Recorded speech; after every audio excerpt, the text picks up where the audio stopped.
Welcome, students. Today we are going to learn a new chapter.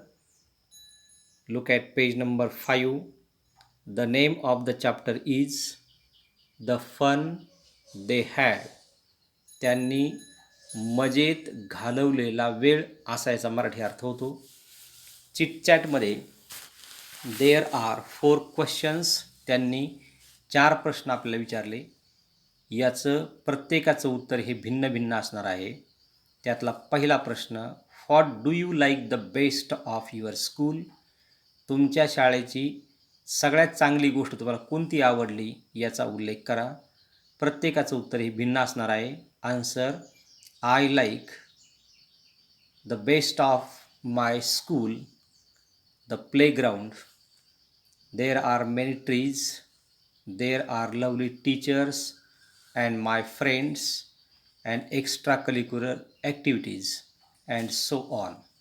Number 2, do you think the school is fun? Definitely, I think that the school is fun. Number 3, which is the part that you don't like? शाळेमधील एखादा भाग का जो तुम्हाला आवडला नाही त्याचा उल्लेख करा. याचाही उत्तर प्रत्येकाचं भिन्न असणार आहे. Number 4, how often should the teacher give you test? तुमचे शिक्षक तुम्हाला किंवा तुमची किती वेळेला चाचणी घेतात? Answer, the teacher give us the test every month or every fortnight. प्रत्येक पंधरवड्याला किंवा प्रत्येक महिन्याला ते आमच्याकडून एक टेस्ट सोडवून घेतात. प्रत्येकाचे उत्तरं हे भिन्न भिन्न असणार आहेत. हा भाग वर्गपाठात लिहा. Number 2, listen carefully and write each word in appropriate column. सगळे शब्द वाचा, खाली दिलेले शब्द आणि खाली दिलेले सगळे शब्द वाचून त्याचं क्लासिफाय करा. CLASSIFI क्लासिफाय मीन्स वर्गीकरण करणे. वर्गीकरण करताना हे 3 टप्प्यांमध्ये आपल्याला वर्गीकरण करायचं आहे. नंबर 1, ॲन्सेंट, ANCIENT, ॲन्सेंट प्राचीन, MODERN मॉडर्न म्हणजे आधुनिक, आणि फ्युचरिस्टिक म्हणजे भविष्यकालीन. असे 3 गटामध्ये दिलेले साधारणपणे शब्द तसे भरपूर आहेत. तर या सगळ्या शब्दांचं वाचन आपल्याला करायचं आहे. मग ठरवायचं आहे का हे प्राचीन आहे का आधुनिक आहे का भविष्यकालीन आहे. तर बायसिकल म्हणजे सायकल म्हणजे दुचाकी, फील्ड्स म्हणजे चाकं, bullock carts, tar roads, ships, computers, floppy disk, audio visual किंवा audio visual cassettes, telephone books, vacuum cleaners, umbrella, earthen stoves, fans, geography. या सगळ्या शब्दांचे पहिल्यांदा अर्थ माहिती करून घ्या. हे सगळे शब्द वाचा आणि वाचल्यानंतर एका एका कॉलममध्ये हे सगळे शब्द भरा. जर हे शब्द तुमच्या पाठ असतील तर तुम्हाला कळेल हा शब्द प्राचीन आहे का आधुनिक आहे का भविष्यकालीन संदर्भात तो आहे. तर आपल्या माहितीप्रमाणे ॲन्सेंटमध्ये आपण सायकल लिहू शकतो, व्हील्स लिहू शकतो, बुलक कार्ट लिहू शकतो, टार रोड पण लिहू शकतो. आता मॉडर्नमध्ये आपण काय लिहू शकतो, तर बुलेट ट्रेन, नंतर रोबोट, नंतर horse drawn carriages, homework, aeroplanes, cameras इत्यादी इत्यादी मॉडर्नमध्ये येऊ शकतं.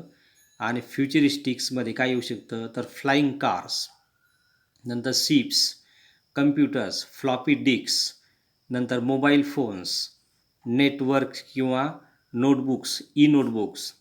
नंतर अशा पद्धतीचे हे फ्युचरिस्टिकमध्ये येऊ शकतात. तर तिन्ही शब्दांचं किंवा तिन्ही गटांचं वर्गीकरण करून वर्गपाठामध्ये छानपैकी लिहा. पुढं म्हटलं त्यांनी, listen to the pronunciation of these words and practise saying them properly yourself. Listen to the pronunciation, या शब्दाचं उच्चारशास्त्र किंवा उच्चार नीट ऐकून घ्या and practise saying them properly, आणि याचं योग्य वाचन करण्याचा प्रयत्न करा. For example, grandfather, geography, satisfactory, pronouncing, बेक्टा आणि सुपेरियर. शेवटचा शब्द आहे नॉन चलंटली. अशा या शब्दांचं नीट वाचन करा आणि त्याला पाठसुद्धा करा. हा सगळा भाग छानपैकी वर्गपाठाच्या वहीमध्ये लिहून काढा क्रमशः. पुढे एक प्रश्न आला आहे पहा. Can you think of any devices or objects that you come into use in the recent past but are now outdated. यापैकी काही उपकरणं, काही वस्तू अशा आहेत का ज्या जुन्या कालखंडामध्ये वापरल्या जात होत्या, सध्याही वापरल्या जातात, परंतु काळाच्या ओघामध्ये त्या नामशेष होण्याच्या मार्गावर आहेत. अशा काही उपकरणांची किंवा वस्तूंची नावं लिहा. पुढं म्हणलं त्यांनी, find an example of outdated devices. Words from the list given here. Think of other examples on your own. आणि शेवटी म्हणलं आहे, the teacher should demonstrate the use of an online dictionary or the audio available on the CD or DVD of a dictionary or the audio or the good dictionary in an electronic format.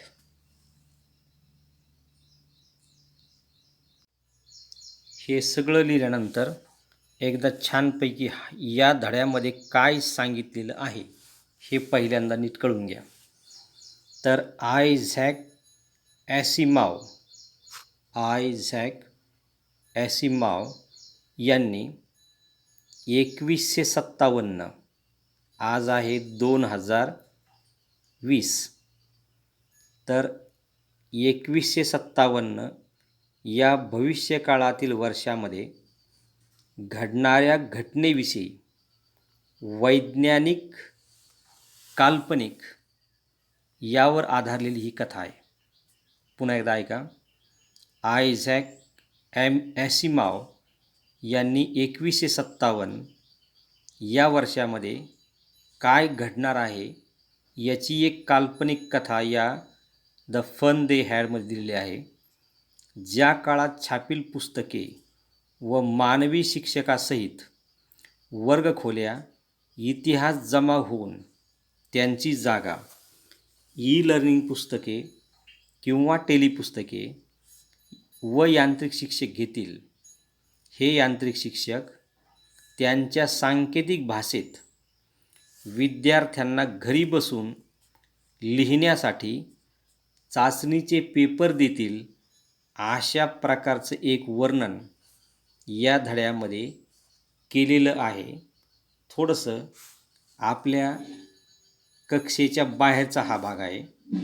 पुन्हा समजून घ्यायचा. 2157 कालखंडामध्ये शाळा, शिक्षक आणि शिकवण्याची पद्धती ही कशी असणार आहे याचा थोडासा एक भाग या भागामध्ये सांगितला आहे. या कथेची सुरुवात टॉमी या मार्गीच्या मित्राला मार्गीच्या मित्राला सापडलेल्या मार्गीच्या रोजनिशीने होत आहे. पहा, कथेची सुरुवात टॉमी या मार्गीच्या मित्राला सापडलेल्या मार्गीच्या रोजनिशीने होत आहे. आणि या रोजनिशीमध्ये मार्गीने खऱ्या पुस्तकाविषयी लिहिलेले असते. यात तिने तिच्या खापरपंजोबा, आता खापरपंजोबा म्हणजे कोण, तर आपले वडील, त्यांचे वडील आणि त्यांचे वडील, त्यात तिने तिच्या खापरपंजोबा म्हणजे आजोबांचे आजोबा, आपल्या आजोबांचे आजोबा यांच्या काळात कथा छापील स्वरूपात होत्या. म्हणजे आपण जे गोष्टीचे पुस्तक वाचतो हे सगळे गोष्टीचे पुस्तकं छापील स्वरूपामध्ये होते. तर तिच्या काळात त्या टेलिपुस्तकाच्या स्वरूपात आहेत. असे लिहिलेले आहे. म्हणजे मार्गीने मार्गीला जे पुस्तक सापडलं त्या पुस्तकामध्ये जुन्या कालखंडात ज्या कथा होत्या ह्या सगळ्या कथा पुस्तकामध्ये छापलेल्या होत्या आणि तिच्या काळामध्ये सगळ्या कथा ह्या PDF स्वरूपामध्ये किंवा मोबाईलमध्ये किंवा इंटरनेटमध्ये आपल्याला उपलब्ध आहेत असे लिहिलेले असते. हे सर्व तिला तिच्या आजोबाकडून माहीत झालेले असते. या कथेमध्ये मार्गी जेव्हा यांत्रिक शिक्षकाने दिलेली भूगोलची चाचणी चांगली सोडवत नाही तेव्हा तिची आई मार्गी जेव्हा यांत्रिक शिक्षकाने दिलेली भूगोलची चाचणी चांगली सोडवत नाही तेव्हा तिची आई तालुक्याच्या निरीक्षकाला बोलावण्याचा निर्णय घेते. मग हा निरीक्षक मार्गीला प्रोत्साहन देतो आणि तिच्या आईला यांत्रिक शिक्षकामध्ये भूगोल विषयात आकडेमोडीबाबत बिघाड झाल्याचे सांगतो. मार्गीची अभ्यासातील एकंदरी कामगिरी जरी समाधानकारक असली तरी मार्गी नावाची मुलगी शाळेचा सतत तिरस्कार करते. तिच्या परिचयाची शाळा ही मानवी शिक्षक असलेली शाळा नसून केवळ कंटाळवाणे यांत्रिक शिक्षक असलेली ती एक जागा असते. म्हणजे या शाळेमध्ये केवळ संगणकावरती केवळ स्क्रीनच्या पडद्यावरती शिकवलं जातं आणि हे अत्यंत कंटाळवाणं जीवन तिला ते असह्य होतं. म्हणून ती मुलगी मार्गी नावाची मुलगी त्या शाळेचा म्हणजे स्कूलचा म्हणजेच यांत्रिक शाळेचा तिरस्कार करते.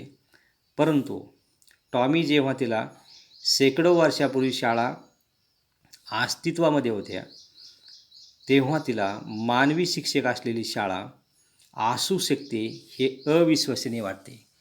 म्हणजे टॉमी मार्गीला सांगतो का काही कालखंडापूर्वी या जगामध्ये मानवी शाळा अस्तित्वामध्ये होत्या. वर्गखोल्यांमध्ये शिक्षक शिकवायचे, मुलं ते ऐकायचे, लिहायचे, मैदानावरती खेळायचे, सगळ्या बाबी करायचे. तर अशी गोष्ट या मार्गीला अविश्वसनीय वाटते. तिला ती विश्वास बसत नाही कारण तिने सामान्य वर्ग कधीच पाहिलेले नसतात. त्यामुळे ती टॉमीबरोबर याबाबत वाद घालते.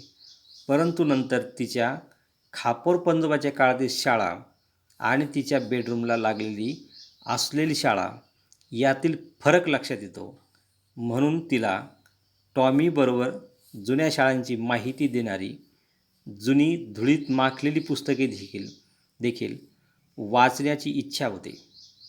आणि कथेच्या शेवटी जेव्हा स्क्रीनवर यांत्रिक शिक्षक वेगाने जातो तेव्हा ती जुन्या शाळांमध्ये मुलं कशी येत असतील, कशी हसत असतील, कशी खेळत असतील, कशी अभ्यास करत असतील, आरडाओरडा करत असतील व कसे एकमेकांना घरच्या अभ्यासामध्ये मदत करत असतील याचा विचार ती सातत्याने करते.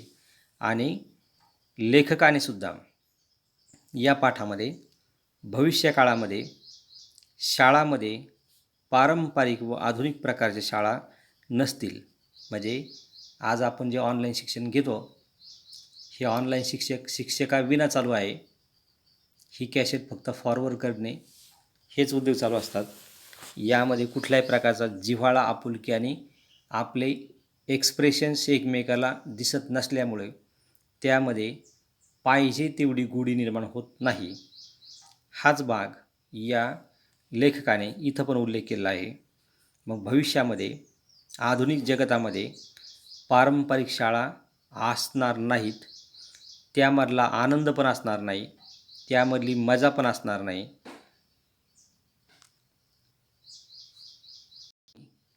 जुन्या कालखंडामधल्या शाळांचा आपला अनुभव घेता येणार नाही आणि भविष्यकाळामध्ये हे सगळं ऑनलाईन शिक्षण होण्याची दाट शक्यता आहे.